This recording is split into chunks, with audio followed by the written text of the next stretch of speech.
me dijo, estas palabras son fieles y verdaderas. Y el Señor, el Dios de los espíritus de los profetas, ha enviado su ángel para mostrar a sus siervos las cosas que deben suceder pronto. He aquí vengo pronto, bienaventurado el que guarda las palabras de la profecía de este libro. Yo, Juan, soy el que oyó y vio estas cosas, y después que las hube oído y visto, me postré para adorar a los pies del ángel que me mostraba estas cosas. Pero él me dijo, mira, no lo hagas, porque yo soy consiervo tuyo, de tus hermanos, los profetas, y de los que guardan las palabras de este libro. Adora a Dios. Y me dijo, no selles las palabras de la profecía de este libro, porque el tiempo está cerca. El que es injusto sea injusto todavía, y el que es inmundo sea inmundo todavía, y el que es justo practique la justicia todavía, y el que es santo santifíquese todavía. He aquí yo vengo pronto, y mi galardón conmigo, para recompensar a cada uno según sea su obra.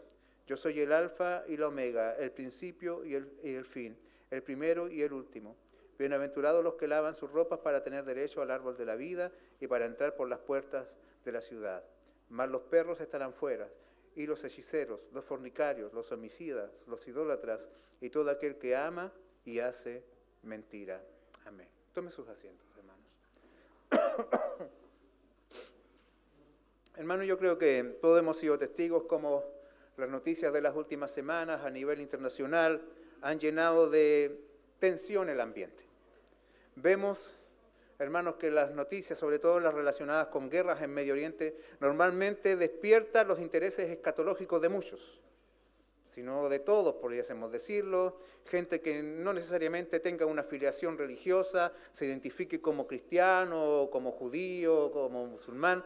Independiente de eso, aparece una noticia como la que de las cuales hemos sido testigos, una guerra, y entonces todos comienzan a sacar sus cálculos, ¿cierto? A proponer fechas, a ver ciertos personajes, a identificar figuras del Apocalipsis en los personajes de la actualidad.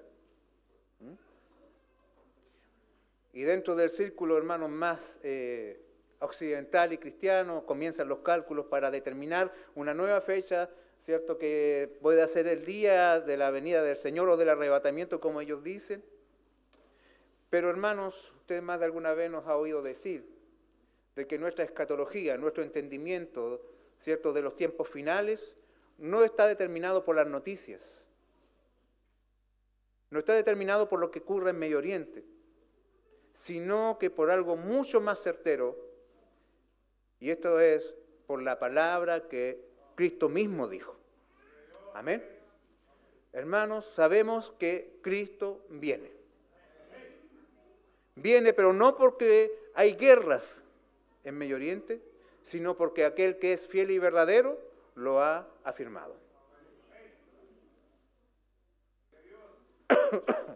Agradezco mucho el sermón del domingo pasado, cómo se nos aclararon ciertas verdades acerca de algunas posturas escatológicas que no son tan firmes ni sustentables en las Escrituras y que dados ciertos contextos a los cuales estuvimos afiliados en algún tiempo, quizás las veíamos como ciertas. Dada la popularidad que tienen en el medio pentecostal, sobre todo, hermanos, se tenían como seguras, y porque tienen muchos exponentes muy carismáticos, muy conocidos, muy respetables también, algunos por cierto, se entendían de que esa era la única forma, y cierto, era la forma de entender cómo se desarrollarían los eventos finales, aunque, hermanos, la palabra del Señor es clara en señalar, ¿cierto?, por el mismo Señor Jesucristo, cómo suceden los eventos del fin de los tiempos. Hermanos, Cristo viene. Y esto es una doctrina, hermanos, fundamental para toda iglesia cristiana. Tener conciencia de la segunda venida del Señor es algo que debemos no verlo como algo secundario, sino como algo importante también. Amén. La venida del Señor es una doctrina que debemos conocerla, que debemos estudiarla, que debemos, hermanos, manejarla con seguridad. Y esta doctrina, hermanos, está arraigada en las enseñanzas del mismo Señor Jesucristo, de sus apóstoles, y está presente a través de todo el desarrollo de la vida de la iglesia, de la historia de la iglesia. Por ejemplo, podemos tomar textos como Juan, capítulo 14, verso 3, que dice, y si me fuere, y os prepararé lugar, vendré otra vez, y os tomaré a mí mismo, para que donde yo estoy, vosotros también estéis. El mismo Señor Jesucristo hablando de su venida. La venida del Señor presente en la historia de la iglesia. Hechos, capítulo 1, versos 10 y 11. Y estando ellos con los ojos puestos en el cielo, entre tanto que él se iba, he aquí se pusieron junto a ellos dos varones con vestiduras blancas, los cuales también le dijeron: varones galileos, ¿por qué estáis mirando al cielo? Este mismo Jesús que ha sido tomado de vosotros al cielo, así vendrá como le habéis visto ir al cielo. Y en la enseñanza apostólica, Tito capítulo 2, verso 13 dice: aguardando la esperanza bienaventurada y la manifestación gloriosa de nuestro gran Dios y Salvador Jesucristo. Si usted se da cuenta, esta doctrina de la venida del Señor no era algo, hermanos, que pasaba desapercibido o no era tomado con interés, ni por el mismo Señor Jesucristo, ni por la enseñanza apostólica, ni por la consideración, hermanos, del desarrollo de la doctrina de la iglesia a través de la historia. Está presente ya, y eso nos habla de su importancia. Es algo que debemos nosotros tener en cuenta. La segunda venida no es enseñada, hermanos, por la palabra como un símbolo o una idea mística, sino como una realidad certera, como el futuro, hermanos, claro que tiene la iglesia. El Señor volverá. ¿Qué cosas debo tener claro acerca de la venida del Señor? Que Cristo viene por segunda vez, que Él volverá de forma corporal, visible, audible y en gloria. Amén. No es una venida misteriosa donde no se sepa si vino o no vino y qué pasó o qué fue lo que pasó en el mundo, como los enseñan, ¿cierto?, aquellos que proponen de un rapto secreto. Todo ojo le verá. Y esa enseñanza es clara, hermanos. No ocurrirá en secreto, sino que como una revelación final de su señorío sobre toda la creación. Cuando Cristo regrese, levantará a todos los muertos, justos e injustos, a quienes Cristo juzgará con justicia. Los que están en Él recibirán herencia eterna y los rebeldes recibirán condenación. El diablo, el pecado y la muerte serán destruidos para siempre y Dios traerá con Cristo nuevos cielos y nueva tierra, donde la justicia habita y los redimidos habitarán eternamente en la presencia del Señor. Amén. Eso es como un breve resumen acerca de lo que es la doctrina de la venida del Señor. Además debemos considerar, hermanos, que de acuerdo a lo que la palabra de Dios nos muestra, este es un evento único, como nos enseñaba el pastor David la semana pasada, y que desde que el Señor fue ascendido al cielo hasta que el Señor regrese, ya estamos viviendo en los últimos tiempos. Amén. Los últimos tiempos no comenzaron con la última guerra de Irán con Israel, sino que desde que Cristo fue ascendido al cielo, hermanos, los últimos tiempos ya se están viviendo. Por lo tanto, hermanos, nosotros pudiésemos tomar el capítulo 20 de Apocalipsis y decirlo con seguridad. Ya estamos viviendo en ese tiempo intermedio que se conoce simbólicamente como el milenio, porque Cristo ya está reinando actualmente sobre la iglesia y sobre toda la creación. Y aguardamos, ¿cierto?, la consumación de su reino, hermanos. Y mientras Él vuelve, hermanos, es de suma importancia para la iglesia vivir y desarrollar su misión en la esperanza del retorno de su Señor. Todo lo que hacemos, hermanos, lo hacemos conscientes de que nuestro Señor pronto volverá y que su venida es inminente y que puede ser en cualquier momento. Amén. Y por lo tanto, debemos vivir en esperanza, en santidad de vida, anhelando el regreso de nuestro Señor, como la novia espera que su esposo venga a tomarla para ir a vivir junto a Él. Amén. Tenemos que también ser claros, hermanos, dentro de del movimiento de la dispensación o de los que sostienen la dispensación, ¿cierto?, la postura dispensacionalista, no todos son falsos maestros. Hay hermanos respetables también allí. El problema está en que hay ciertos predicadores más extremistas que asocian el dispensacionalismo con movimientos políticos, como lo es el sionismo, y que por lo tanto justifican, y ahí se vuelve peligroso, justifican de que es necesario que sean masacrados inocentes para levantar un Israel glorioso como el del tiempo antiguo, como que si el Estado de Israel actual fuera, hermanos, la continuación del Israel de las Escrituras. ¿Me está entendiendo?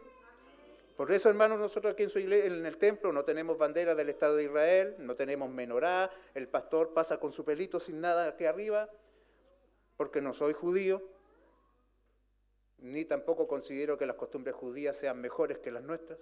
Ellos necesitan a Cristo como lo necesitamos nosotros. Amén. Y que toda guerra, hermanos, que ocurra no es en blanco y negro, también tiene sus grises.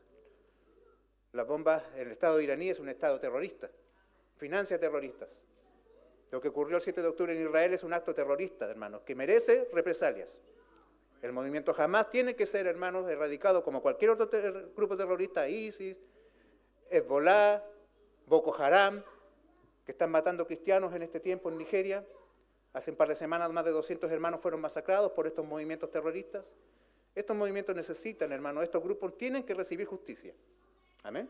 El Estado de Irán, hermano, es un Estado teocrático, no es democrático. Ellos están allí, hermanos, ¿cierto? Los que gobiernan allí son los ayatolás, los líderes religiosos, que imponen su religión a la gente, hermanos, que en una nación que históricamente nunca fue islámica. Eran persas, y no es lo mismo ser persa que ser islámico. Y por eso las mujeres, hermanos, del año 79 para atrás, usted las ve y eran como cualquier mujer chilena, por ejemplo. Con su pelo, cara descubierta, su pelo desatado, estudiando en las universidades. Hoy día si se sacan y sueltan su pelo, hermano, hay policías de la moral que las sacan fotos y las llevan a la justicia y las pueden hasta matar a una mujer simplemente por no andar con su burka o con su pelo descubierto. Además ellos, hermanos, le han declarado la guerra al cristianismo y es constante, hermanos, oír noticias de la iglesia perseguida proveniente de Irán, de pastores encarcelados, pastores secuestrados, iglesias, hermanos, exterminadas. Pero no es el pueblo de Irán, es el Estado, es el gobierno, ¿me entiende? Lo mismo que pasa en Israel, no es que todos los israelitas sean diabólicos, hermano. El Estado de Israel es un Estado laico, no religioso. Y los líderes de allá son tan corruptos como los líderes de acá. Y ellos son los que desatan la guerra, no la gente, no el caballero que venden en la calle, que es acuchillado por el terrorista. Él no es el que anda tirando las bombas, ¿me entiende? Entonces tenemos que ser cuidadosos, hermano. Debemos ser cuidadosos cuando emitamos juicios. Amén. Debemos ser cuidadosos con esto, hermanos, porque, como les decía al principio, no todas las guerras son en blanco y negro. Hay matices. Y hay almas que necesitan a Cristo en uno y otro lado. Y que debemos ser compasivos con uno y otro. Una de las cosas, hermanos, que más me llamó la atención, que cuando fue la guerra de Cachemira, ya entre Pakistán y la India, estaban peleando musulmanes contra hinduistas. Pero los campos de refugiados los sostenían los cristianos. Porque ni el uno ni el otro se preocupaba de sus desplazados, de las viudas, de los niños, de los huérfanos. El hinduista dice, es su karma, es lo que le toca, no hacemos nada porque es su karma, no puedo hacer nada contra el karma.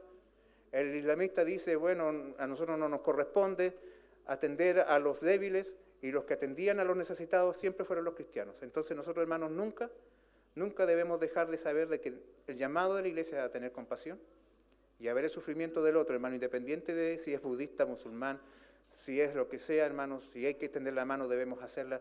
Y si tenemos que orar por alguien, oremos, hermanos, por esas familias que están sufriendo los embates de la guerra de forma, hermanos, inocente. Porque sus líderes son unos psicópatas, pero la población en general no lo son. El Señor nos ayude, amén, a tener una visión equilibrada. Con esto, hermanos, quiero señalar lo que la Iglesia históricamente ha creído acerca de la venida del Señor. Los movimientos dispensacionalistas lamentablemente son más modernos, son más nuevos, tienen un origen bastante oscuro.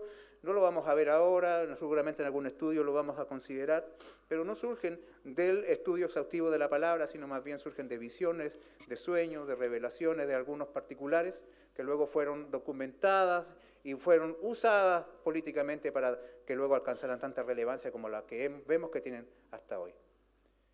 Hermanos, Cristo viene. Y cuando estos hermanos se decía en la iglesia, de hecho, cada culto de la iglesia primitiva terminaba con un maranata, una esperanza, una declaración de esperanza en la venida del Señor. Y esto era, hermanos, para consuelo y esperanza de una iglesia que soportaba terribles tiempos de persecución. Ciertamente, hermanos, leer palabras como, he aquí vengo pronto, o el tiempo está cerca, tenía la intención de consolar a una iglesia sufriente.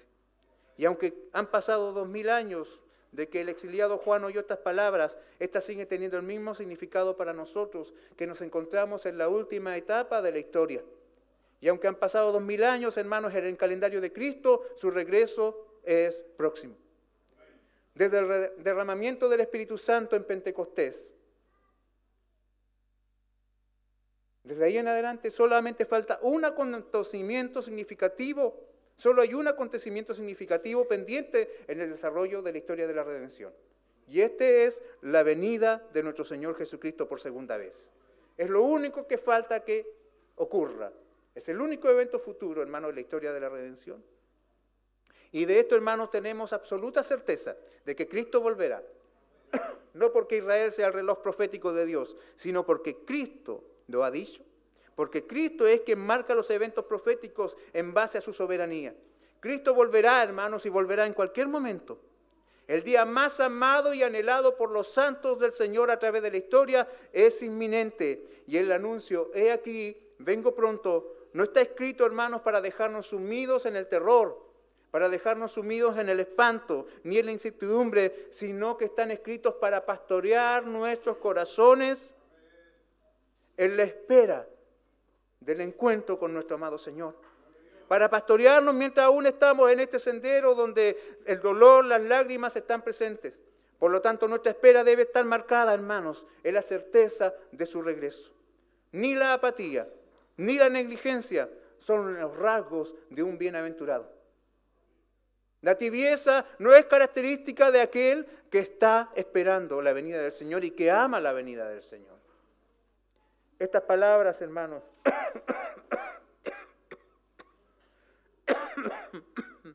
estas palabras son fieles y verdaderas. El tiempo es corto y la santidad, mientras llega ese día, es nuestra respuesta. Amén. Nosotros vamos a desarrollar este texto considerando algunos apartados. Lo primero que quiero que veamos del verso 6 al 7 es la plena confianza en las palabras del Señor acerca de su venida. En el principio del libro de Apocalipsis está escrito que este libro es la revelación de Jesucristo que Dios le dio para manifestar a sus siervos las cosas que deben suceder pronto, y la declaró enviándola por medio de su ángel a su siervo Juan. La calidad de la revelación, hermanos, está señalada por quién es el autor de esta revelación. La revelación de Jesucristo, que Dios le dio. Eso, hermanos, nos habla de que debemos tener plena seguridad que lo que Juan ha escrito no son delirios, no son sueños o visiones que a él personal y particularmente se le dieron, hermanos, se le dio por su estado emocional, sino que aquello que él recibe y está comunicando vino directamente del mismo Señor Jesucristo, quien a través de un ángel le dio a conocer los eventos que habrían de suceder pronto. El texto nos sugiere que, hermanos, si usted lee el verso 6, nos sugiere que después de todas las visiones mostradas, ¿cierto?, hasta la Nueva Jerusalén, del principio del capítulo 22, del Edén restaurado, da la impresión de que como que Juan volvió al punto de partida del principio del libro. Y ahí está él otra vez, consciente de su realidad, que está en Patmos, en una isla, hermano, donde ha sido desterrado. Está allí con el ángel. Y aquí, hermanos, vemos de que se está sellando ya prácticamente el mensaje. El ángel le dice a Juan, estas palabras son fieles y verdaderas. Estas palabras son fieles y verdaderas. Terminando la revelación, vuelve a señalarse, hermanos, la calidad de la revelación. Palabras que son fieles y verdaderas. Palabras, hermanos, que ya habían sido dichas en el capítulo 21, verso 5. ¿Y esto por qué está tan cerca lo uno del otro? Porque aquí hay un énfasis que no debemos dejar de pasar por alto. Este énfasis quiere marcar el hecho indiscutible de que la palabra de Dios es infalible, es inerrante, es inmutable, por lo cual, hermanos, deben ser tenidas por absolutamente confiables. Las palabras del Señor deben ser tenidas por absolutamente confiables, hermanos.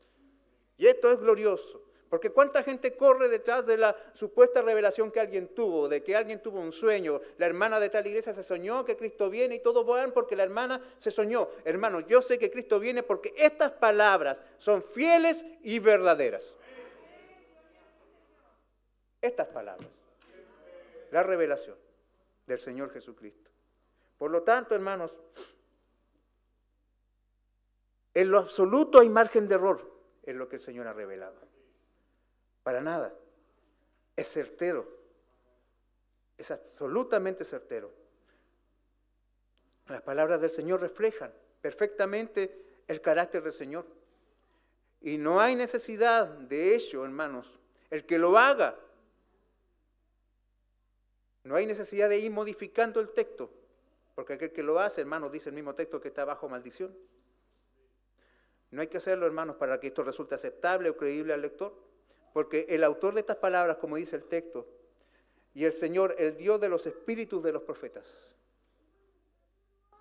El Señor de los espíritus de los profetas, o sea, aquel que está inspirando este texto, hermano, esta revelación, es aquel que inspiró a Moisés, a Isaías, a David, a Daniel.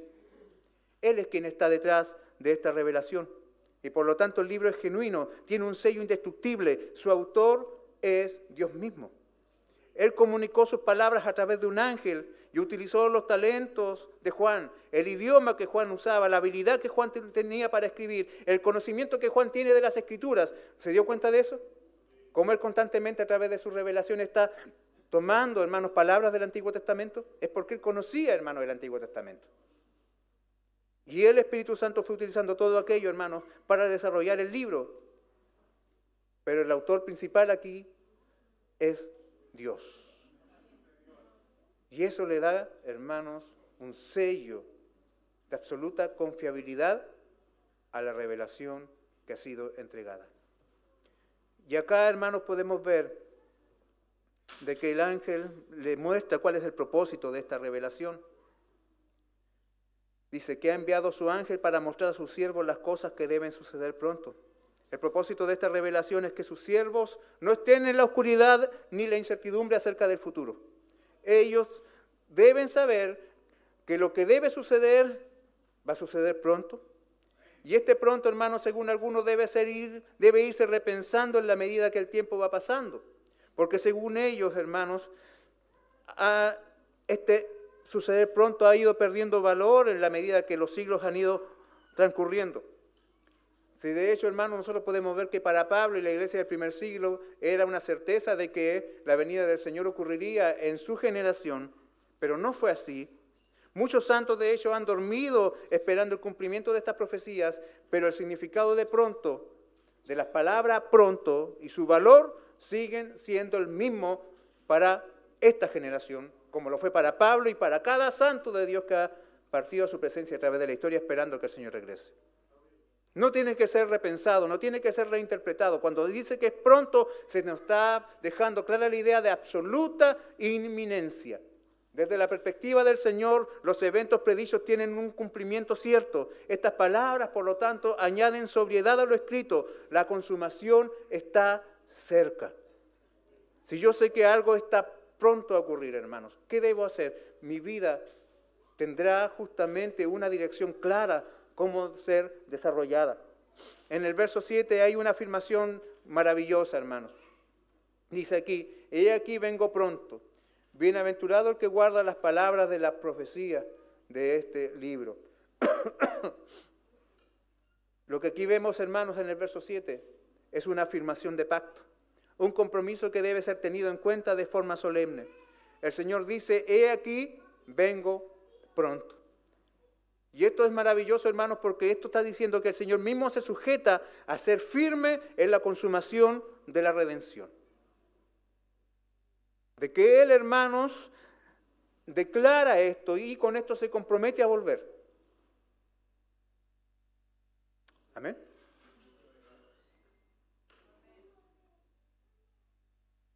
Su regreso no se ha atrasado, ni el Señor se ha olvidado de volver. Con estas palabras está diciendo, yo ciertamente volveré. Y su iglesia recibe, hermanos, una obligación que conlleva una esperanza, una bienaventuranza. Recordemos, hermanos, que en Apocalipsis hay 7 bienaventuranzas y esta es la 6ª bienaventuranza. ¿Qué dice el texto acá? que son bienaventurados los que guardan las palabras de este libro. Y esto nos recuerda, hermanos, a Deuteronomio capítulo 8, verso 2, que dice: y te acordarás de todo el camino por donde te ha traído Jehová tu Dios estos 40 años en el desierto para afligirte, para probarte, para saber lo que había en tu corazón, si habías de guardar o no sus mandamientos. ¿Qué es esto? Lo que nosotros vemos acá en Deuteronomio es un lenguaje de pacto. Dios te ha traído. Dios se compromete, Él, a sacarte de la esclavitud y traerte a una tierra buena. Y tu respuesta a ese acto de bondad de Dios es vivir en obediencia a sus mandamientos, guardar sus mandamientos. Amén. En Apocalipsis 22, verso 7, vemos nuevamente este mismo lenguaje de pacto. He aquí yo vengo pronto, yo volveré. Y en mi regreso, hermano, en el regreso del Señor, como lo hemos dicho a través de toda esta serie, todas nuestras peticiones son contestadas. La muerte llega a su fin, el dolor llega a su fin, las consecuencias del pecado se acaban. Con la venida del Señor, hermano, se termina la enfermedad, se termina el llanto, se termina el dolor. Somos beneficiados por la venida del Señor, hermano. El mayor bien dentro de esta existencia, hermanos, nuestra mejor expectativa que podamos abrazar es de que Cristo venga. Amén. Él se compromete a volver y con su regreso, hermanos, bendecirnos con una bendición que es imposible de adquirir, sino solamente a través de su regreso. Amén. Pero a su iglesia, hermanos, como respuesta a esa declaración pactal del Señor, le corresponde, hermanos, guardar las profecías de este libro. Amén. Un lenguaje de pacto. Hay bendiciones para los que guardan las palabras reveladas. Son bienaventurados. A quienes responden a las palabras de la inminente venida del Señor Jesús, se les ofrece la promesa de una rica bendición. Serán bienaventurados. Juan había vislumbrado el cielo. Se le había permitido asomarse por encima, hermano, de este mundo de dolor y vislumbrar las realidades del tiempo venidero. Se le había mostrado cómo Dios guiará a sus fieles a la fuente misma del agua de vida que fluye desde el trono de Dios y del Cordero, como vimos al principio del capítulo 22 en su verso 1. Y cada uno de aquellos que guardan estas palabras, hermanos, estarán allí, en la presencia del Señor, cara a cara con aquel que murió por ellos. ¿Se da cuenta del beneficio que implica la venida del Señor para la iglesia? Hermanos, tenemos la palabra profética más segura aquí. Segunda de Pedro 1, verso 19, lo dice así. Es una palabra segura, cierta. Y esas palabras no solo deben ser conocidas. Este libro, hermano, no es para especular. Este libro, hermano, no está aquí para que podamos nosotros especular y identificar eventos y personajes dentro de nuestra actualidad que calcen con las palabras que están escritas en la revelación.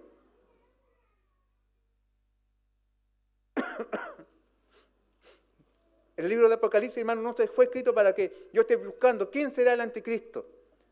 ¿Será el Papa? ¿Será, no sé, algún millonario famoso? ¿Será algún rey de Europa? Hubo un cambio de papa hace poco, ¿cierto? Y estaban todos temerosos que el próximo papa fuera negro, ¿cierto? Y no fue negro, moreno, pero no es lo mismo. Y todos quedaron así, entonces no es el fin del mundo todavía. Hermano, que cambien los que cambien. Cristo viene porque Él dijo que venía. Y este libro tiene que ser, hermano, atesorado así. El propósito de este libro, hermano, no es para que estemos especulando, sacando fechas, calculando posibles fechas, la luna roja, la vaca roja, hermanos, la construcción de un templo, el cambio de un presidente, el cambio de un líder mundial, una nación que se levanta, una nación que cae. Sí, yo lo leí, está aquí en tal parte de que Estados Unidos. No, hermanos, nada de eso sirve. Tú guarda las profecías de este libro para que sean de consuelo, de fortaleza y te ayuden en tu perseverancia mientras Cristo regrese. El propósito de este libro, hermanos, es afectar el corazón y provocar una respuesta espiritual, una vida de obediencia y fidelidad al Señor que ha prometido volver. Bienaventurado el que guarda las profecías de este libro. Bienaventurado aquel que guarda. ¿Qué significa esto? Aquel que la atesora para obedecerla. Amén. Hay certeza de que Cristo viene por la palabra que Él ha dicho. Y luego pasamos al verso 8 con nuestro segundo apartado, la inminencia de este regreso. El tiempo es corto. El verso 8 dice, yo, Juan, soy el que oyó y vio estas cosas. Las verdades reveladas son tan gloriosas y asombrosas. Juan fue uno de aquellos que vieron ascender al Señor al cielo. Lo vieron resucitado y lo vieron ascender. Y seguro las palabras de que Él regresaría son demasiado abrumadoras para su corazón. Él, hermanos, aquí está haciendo un paréntesis en sus palabras finales para añadir la frase del verso 8. Yo, Juan, soy el que oyó y vio estas cosas. Esta es una cláusula de validación y certificación. Él asume, hermanos, la responsabilidad de la autoría del texto, pero lo escrito no es el resultado de su imaginación. Es la revelación divina, dada a él. Algo que ocurrió en su mente, hermanos, algo que le fue dado y que no solamente puede decir algo que se me pasó por la cabeza como un pensamiento o como un sueño, sino que, hermanos, dice que él oyó y vio estas cosas. Y si usted está, por ejemplo, consciente de los escritos de Juan, usted va a sus epístolas y él también constantemente usa esta cláusula, lo que hemos visto y oído, eso comunicamos. O sea, le está diciendo, estas son cosas de las cuales yo estoy convencido a tal punto de que puedo cumplir con los requisitos de un testigo para decir, ¿cierto?, por ejemplo, delante de un tribunal, de que lo que está diciéndose a través de este mensaje es cierto. ¿Por qué? Porque yo lo vi y oí. El que ve y oye está calificado para ser un testigo confiable. Y Juan está diciendo, así ocurrió. Él es testigo ya que sus sentidos, el oído y la vista, captaron la revelación de forma concreta. No sé si usted está entendiendo lo que esto significa. Que cuando Juan, hermano, estaba teniendo las visiones, no significaba de que estaba con los ojos en blanco y que en su mente estaban pasando todas las imágenes. ¿Me entiende? Había aquí, hermano, una cuestión muy especial, como que la realidad de alrededor del Juan, ¿cierto?, la que le rodeaba a Juan, es cambiada para que él, con sus ojos, estos mismos que él ocupaba todo el tiempo, él percibiera aquellas cosas. O sea, él no estaba en trance, por decirlo de una forma. Él estaba viendo con su vista natural las cosas celestiales reveladas. Y con sus oídos, esos que están uno al lado, otro lado de la cabeza, él escuchaba las palabras que estaban siendo comunicadas.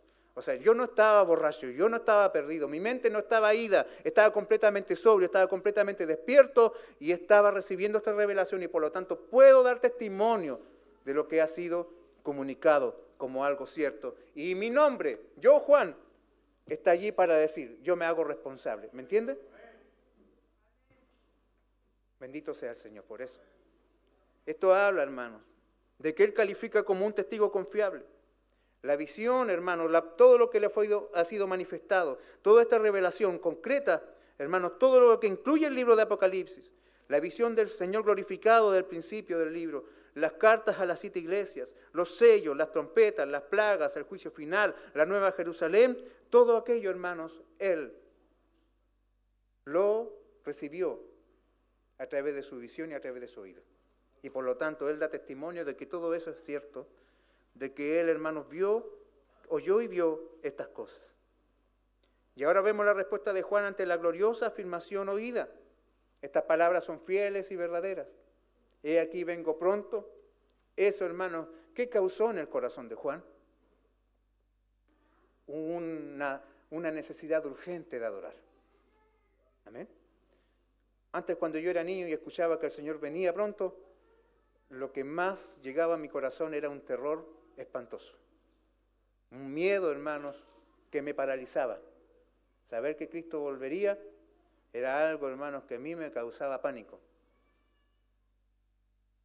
Pero en Juan, note usted, saber de que Cristo viene pronto lo hace caer de rodillas y adorar.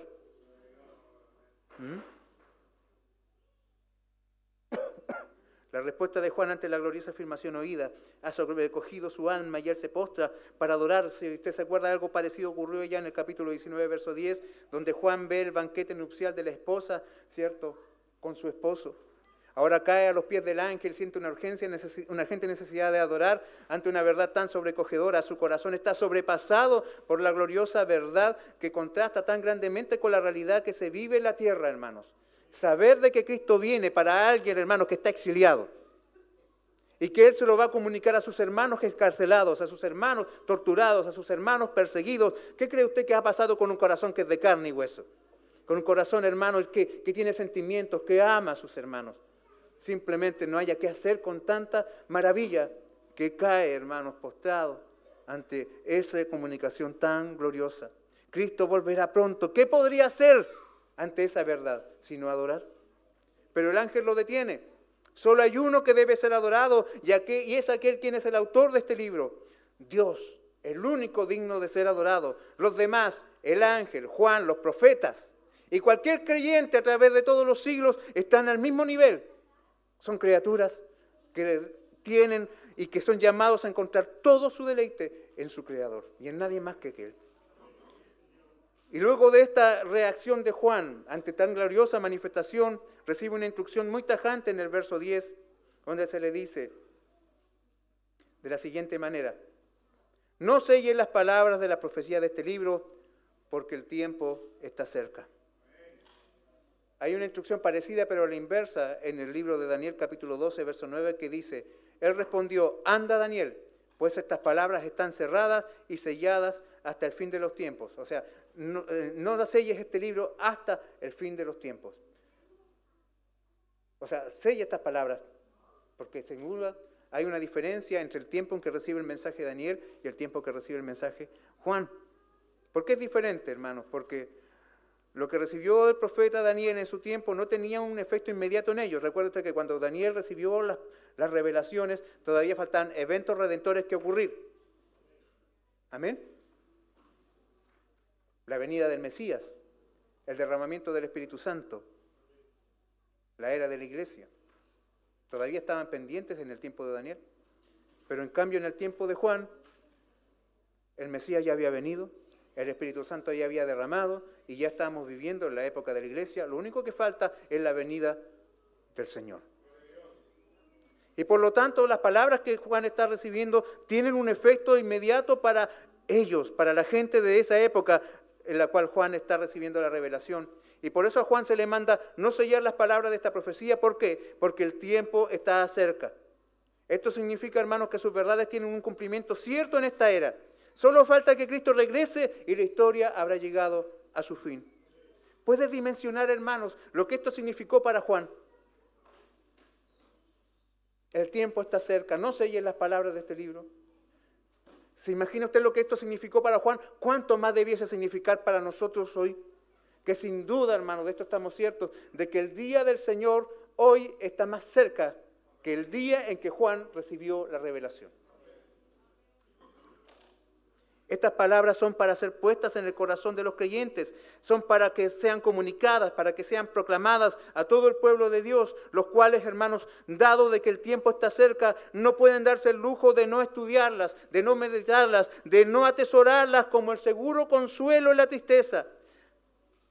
Amado hermano, estamos en el penúltimo sermón de la serie de Apocalipsis. Y cuando termine esta serie, hermano, no la archives. No digas, bueno, el pastor no estuvo más de un año en esto del Apocalipsis, ahora a descansar. No, hermano, estas palabras no están selladas. No están selladas. Estas palabras son para que vivas en ellas, para que cuando sufras o triunfes, cuando llores o rías, lo hagas pensando en que pronto estaremos cara a cara frente a nuestro Salvador. Dios pone sobre aviso a su pueblo para que esté consciente de que el tiempo final ya se está viviendo. ¿Me entiende? Este verso nos está diciendo, hermanos, no si estás pecando, sigue pecando, sino que nos está diciendo, tú no puedes cambiarte a ti mismo. El que es injusto no puede hacer cosas buenas, a menos que el Señor lo cambie. Y aquel que ha sido cambiado, debiese perseverar en la santidad. Su respuesta debiese vivir en la obediencia. El que permanece, hermanos, en su pecado lo hace por elección, pero el que vive en santidad debe perseverar aún más en esto. Esta es una advertencia, hermanos, es un llamado, es una predicación del Evangelio aquí, hermanos, prácticamente, este texto. Que está diciéndonos, hermanos, lo siguiente. Una advertencia que estimula al malo a abandonar sus malos caminos y a perseverar a los que han sido llamados ya a la salvación. Arrepentimiento y perseverancia, es lo que está diciendo el verso 11. La forma en que se responde a las verdades de Dios determinará el destino eterno. Y esto, hermano, no puede ser separado de la frase que precedía el verso 11. El tiempo está cerca. Y esto añade, hermanos, un sentido de urgencia. Se está imprimiendo aquí una urgencia al arrepentimiento y a la búsqueda de la santidad. Hay cosas que son urgentes para, hermanos, todos los que están escuchando esta predicación aquí hoy. Y para todos los que han oído, hermanos, la revelación de este libro a través de la historia, hay dos formas de responder: arrepentimiento y perseverancia. El tiempo está cerca.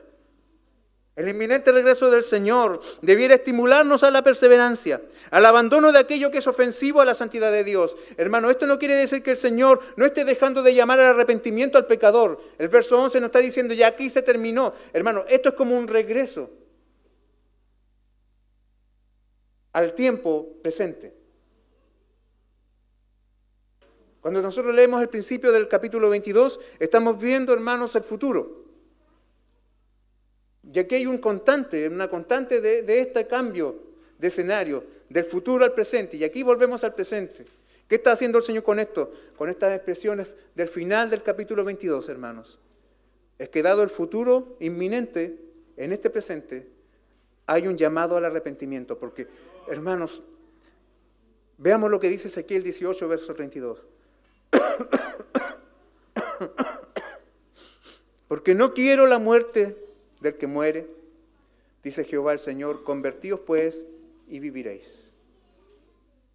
La fiesta en los cielos, hermanos, no ocurre cuando un pecador es condenado, sino que cuando un pecador se arrepiente. O sea, ¿esto significa de que el Señor no mandará a nadie al infierno? No, hermano. Aquí nosotros vemos no la voluntad decretiva de Dios en este texto de Ezequiel. El Señor ha decretado el destino eterno de los hombres. Unos para gloria eterna y otros para condenación eterna. Pero el corazón de Dios, en el deseo de Dios, en esa intimidad del pensamiento, el Señor no se deleita en la condenación de los pecadores. No encuentra placer en enviar gente al infierno. ¿Me está entendiendo? Este quiero está hablando no de su decreto, sino de su deseo. ¿Me entiende? ¿Me entiendes? Dios no se deleita en la condenación. Él se deleita en la salvación. Entonces con esto, hermanos, nosotros podemos ver con asombro que ya a pocos versos de que acabe la Biblia, hermanos, a un par de renglones de que se termine la Escritura, el Señor sigue mostrando su gracia. El Señor está presente en su amor y en su llamado al arrepentimiento. El Señor advierte en el verso 12, he aquí yo vengo pronto y mi galardón conmigo para recompensar a cada uno según sea su obra. Esto, hermanos, son palabras que se encuentran en el Antiguo Testamento, en Isaías capítulo 40, verso 10, que dice, he aquí que Jehová el Señor vendrá con poder y su brazo señoreará. He aquí que su recompensa viene con él y su paga delante de su rostro. En este libro hay un énfasis constante al juicio en su carta. Si usted lee, por ejemplo, la carta a la iglesia de Tiatira, el Señor Jesús dice que pagará cada uno de ellos según sus obras. Y cuando Él regrese, hermano, será el juez de toda la tierra. En aquel día, cada uno recibirá del Señor según fuere su obra. En otras palabras, hermanos, ¿qué significa esto? ¿Qué significa esto? Que nos salvamos por obra, no, hermano. La salvación siempre es por gracia. Pero la condenación siempre es en base a nuestras obras. Eso es justicia. Justicia. En aquel día cada uno recibirá del Señor según fuere su obra. Y en otras palabras, ¿qué es esto, hermanos? Un llamado a ver el valor que hay en el vivir en santidad. Hermano, vale la pena negarnos a nosotros mismos. Escuchábamos el sermón del jueves en ese corazón del salmista que se iba de la frustración, de la amargura de ver al impío prosperar y de aquel que vivía para el Señor, experimentar todas las dificultades de la vida. Y él decía, ¿de qué sirvió vivir en santidad si el malo prospera en el mundo y los santos del Señor viven en la amargura? ¿Cuántas veces ustedes han escuchado eso? ¿De qué sirvió de que si fuera tan fiel al Señor si mira cómo está enfermo? Mira cómo le va en la vida, cómo son sus trabajos. En cambio hay gente que es sinvergüenza, hay gente que es ladrona, hay gente que es irreverente y todo le sale bien. Sus negocios prosperan, su casa es la mejor casa del barrio, su salud es indestructible. Puede tomar hasta de madrugada y puede drogarse todo lo que quiere y ni siquiera, hermanos, tiene una carraspera. Algunos me han dicho, y usted que nunca fumó y mire cómo está. ¿Cierto? A la lógica del mundo. Pero nosotros entendemos otra cosa, hermanos. Entendemos la vida de un ángulo diferente. La perspectiva, hermanos, a través de la cual miramos la existencia no es la del mundo, es la que viene desde el cielo. Y por lo tanto, hermanos, cuando el Señor nos está diciendo aquí yo vengo pronto y mi galardón conmigo para recompensar a cada uno según sea su obra, es un llamado que nos está dejando el Señor a la perseverancia, al esforzarnos. Vale la pena que nos neguemos a nosotros mismos. Si hace la diferencia dejar de ser tibio. ¿Me está escuchando, iglesia? Hoy tenemos una crisis de tibieza, hermanos. Hay gente que se vio muy impactada y muy conmovida por ciertos eventos tristes de nuestra iglesia y que quisieron servir al Señor conmovidos. Pero estar conmovidos no es lo mismo que estar convencidos. Porque al paso de un tiempo los volvemos a ver tan tibios, tan descomprometidos, tan llenos de excusas. Y la tibieza se volvió como una regla. Pero ¿y para qué tanto? Si mira cómo está el otro, mira cuán comprometido está. Hermanos, vale la pena dejar la tibieza porque el Señor viene. Es bueno sufrir por Cristo.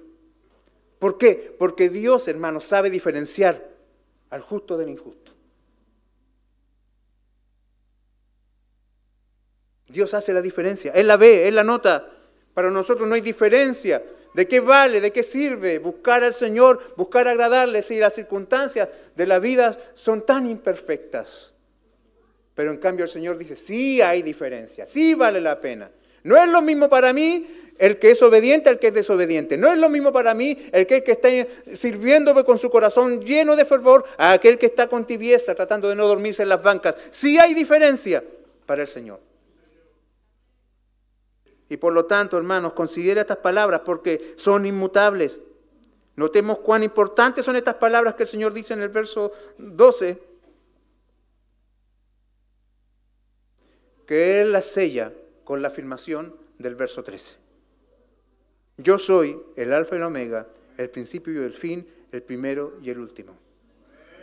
Esto es como cuando el Señor, el Dios del Antiguo Testamento, lo digo así, del Antiguo Testamento, hermanos, no es que exista un Dios del Antiguo Testamento diferente al del Nuevo Testamento, es el mismo, pero note usted las comunicaciones de Dios, por ejemplo, en el Sinaí. Él anunciaba una palabra solemne, declaraba una ley y luego decía, yo soy el que soy. Para decir, el que te está diciendo es el Dios inmutable y eterno. Y acá el Señor está diciendo estas gloriosas palabras y luego las afirma con este yo soy otra vez. El Dios eterno, el alfa y la omega. Cristo está aquí afirmando su divinidad y su eternidad. Con esto nos está diciendo de que aquel que demanda esto no es un simple apóstol, sino que es el Rey de los cielos, el Creador de todas las cosas. Son palabras inmutables, son palabras solemnes, ya que el que las sella es el alfa y el omega, el principio y el fin, el primero y el último. Jesús eterno es el eterno Dios, aquel que estuvo en la creación, aquel que estuvo en el pesebre allá en Belén, aquel que subió al Calvario, el que bajó a la tumba y que resucitó y ahora está ascendido, sentado en su trono. Él es el que declara estas gloriosas verdades. Por lo tanto, deben ser atendidas, deben ser escuchadas. No debes creer, hermanos, ni por un segundo que el Señor está sugiriéndonos algo. No es una opción. Está la diferencia entre estar en Cristo y no estarlo. Que con nosotros vemos en el verso 14, dice, bienaventurados los que lavan sus ropas para tener derecho al árbol de la vida y para entrar por las puertas de la ciudad. Esta es la diferencia, hermano. Vea usted que aquellos que están en Cristo son llamados bienaventurados. Esta es la séptima bienaventuranza. Bienaventurados los que lavan sus ropas. Esta es la séptima y última bienaventuranza del libro. Lavar su ropa significa, hermanos, recurrir a la fuente limpiadora de la sangre de Jesucristo. Aquella sangre que no solamente quita todo pecado, sino que también hace posible para nosotros que podamos recurrir constantemente a la obra purificadora del Espíritu Santo que nos santifica para estar en la presencia del Señor. El que lava su ropa en la fuente, hermanos, de Cristo, de la sangre de Cristo, recibe por medio de la gracia soberana de Dios el derecho de llegar hasta el árbol de la vida, aquel árbol que estaba velado desde el día de la caída, hermanos, y que vemos que ahora está nuevamente disponible gracias a la obra del Señor. Por lo tanto, hermanos, tener esta bienaventuranza, estas ropas limpias, este acceso al árbol de la vida, significa ya estar libre del pecado, estar libre de culpa, estar libre de maldición. Es tener la vida eterna, estar en comunión con Dios, es poder estar en su presencia otra vez. El Salmo 32, verso 1 dice, bienaventurado aquel cuya transgresión ha sido perdonada y cubierto su pecado. Y luego, hermanos, terminamos con los siguientes versos. Verso 15. Mas los perros estarán fuera, y los hechiceros, los fornicarios, los homicidas, los idólatras, y todo aquel que ama y hace mentira. Hermano, no sé si resultará como llamativo estar leyendo el libro de Apocalipsis y encontrarse nuevamente con una declaración tan potente como esta. ¿Qué es esto? El reiterado llamado al arrepentimiento que está haciendo el Señor a través de todo este libro. Sin duda aquí no hay muchas dudas de lo que significan cada una de estas expresiones, pero yo creo que la que más nos llama la atención es la primera. Mas los perros estarán fuera, ¿cierto? La palabra perro, hermanos, acá nosotros debemos entenderla como un término peyorativo, como una palabra para demostrar desprecio.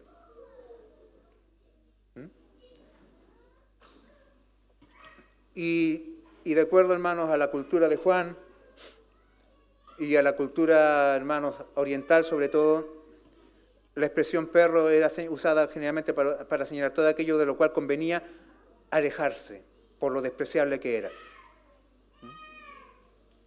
Por ejemplo, los gentiles eran tratados como perros por los judíos. Y de hecho Pablo allá en Gálatas dice acerca de los enemigos del Evangelio, los perros, los mutiladores del cuerpo, ¿se acuerdan? Gente con la cual la iglesia no puede tener comunión. Y en Deuteronomio capítulo 23, verso 18 dice, no traerás la paga de una ramera ni el precio de un perro a la casa de Jehová tu Dios por ningún voto, porque abominación es a Jehová tu Dios tanto lo uno como lo otro. ¿Qué significa esto, hermanos? Vea usted la asociación del inicio del verso 18 de acá de Deuteronomio. No traerás la paga de una ramera ni el precio de un perro. ¿Por qué esas dos ideas están juntas allí? Porque están asociadas. Porque aquí la palabra perro, hermanos, era utilizada para identificar al varón que se prostituía. O sea, lo que ganes en tu prostitución no lo traigas como ofrenda a la casa de Dios, está diciendo Moisés en este punto. ¿Por qué? Porque ambos son abominaciones delante de Dios. Entonces, por lo tanto, hermanos, del resto de los descritos es fácil entender, pero finalmente aquí lo que se nos está diciendo es lo siguiente. Si estar dentro de la ciudad es una bendición, estar fuera de la ciudad es una maldición. Ser bienaventurado es lo contrario a ser maldito. ¿Por qué? Porque el estar en maldición, estar fuera, hermanos, de la ciudad, equivale a ser lanzado al lago de fuego y azufre. Y por lo tanto, hermanos, ¿qué nos está queriendo decir el Señor acá en el verso 15? O mejor dicho, entre el verso 14 y 15 hay una verdad que se nos está diciendo, muy práctica. ¿Cuál es esta verdad tan práctica, hermanos? Escondida detrás de estas afirmaciones, es que no da lo mismo como vivas. No da lo mismo como vivas. No da lo mismo las decisiones que tomas. Tu vida no la puedes vivir como se te ocurre. Hay resultados muy diferentes al final si tu vida la rindes a Cristo. O si te mantienes en rebeldía, los resultados son muy diferentes. Pero ¿y qué importa esta decisión? ¿Pero qué importa que yo haga esto?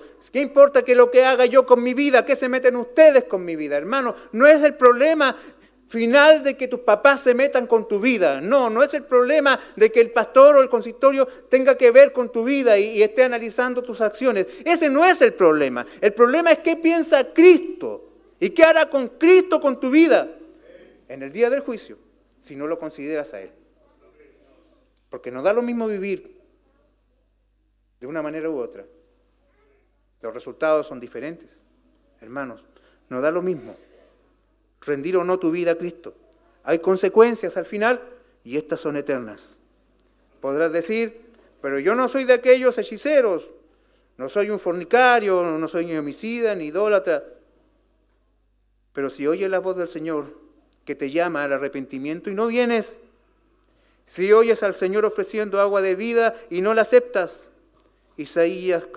Primera de Samuel capítulo 15, verso 23 dice, porque como pecado de adivinación es la rebelión y como ídolos e idolatría la obstinación. Si no estás adorando a Jesucristo, eres un idólatra. Pero ¿cómo eso? Hermanos, que todos estamos adorando. Y el que no adora a Cristo siempre está adorando a algún ídolo en su vida. Y si no vienes a Cristo, eres un rebelde. Y por lo tanto, hermanos, caemos fácilmente en las categorías del verso 15. Y si Dios, hermanos, es el único que puede perdonarnos, pero no estamos aceptando su perdón, entonces el destino eterno es de maldición. La indiferencia es terrible. Tiene terribles consecuencias ser indiferentes a la voz del Señor.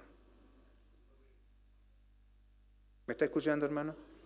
¿Me está escuchando, hermana, jovencito, señorita? No es que sea rebelde, simplemente es que no me importa. La indiferencia tiene terribles consecuencias, es rebeldía. El Señor nos ayuda, hermanos.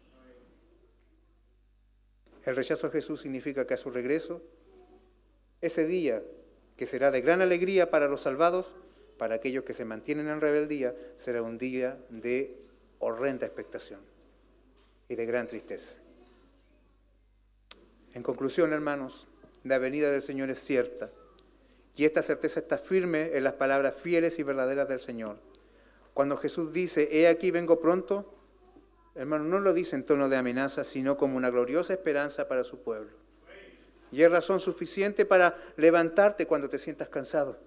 Es razón suficiente para amar a tu familia. Es razón suficiente para esforzarte en amar a tu iglesia. Es razón suficiente para levantarte y servir a tu prójimo en obediencia a Dios.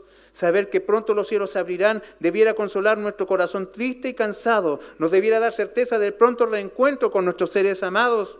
Y por sobre todo el poder apreciar por fin a aquel que nos amó primero. Cristo viene. El tiempo está cerca. Más cerca que cuando Juan recibió esta revelación. Pero examinemos nuestras vidas a la luz de esta verdad. ¿Cuánto de nuestro gozo aún depende del curso de este mundo? ¿Cuán listos estamos, hermanos, hoy para relativizar nuestro pecado? Este texto, hermanos, nos recuerda que no existe la neutralidad espiritual. Nadie está en medio. O estás con Dios o estás contra Dios. Cristo viene y viene como juez y trae recompensa. Y si aún estás en pecado, ven a Cristo en arrepentimiento y fe. Y si has lavado tus ropas en la sangre de Cristo, persevera en santidad. Arrepentimiento y perseverancia. Cristo pronto regresa. Y la pregunta, hermano, no es cuándo regresa. La pregunta es, ¿cómo estoy yo para cuando Él regrese?